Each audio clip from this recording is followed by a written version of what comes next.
Esselamu Aleyküm ve Rahmetullahi ve Berekatühü adamlar, hanımlar ve cenaplar.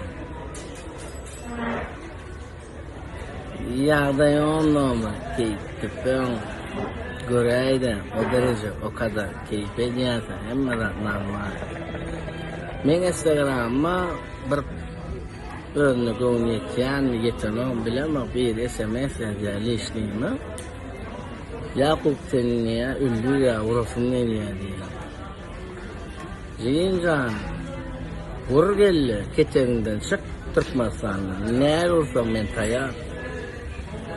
Nur Muhammed meredi ne halka hizmet etti ünlü ya vurup ne ettiniz o.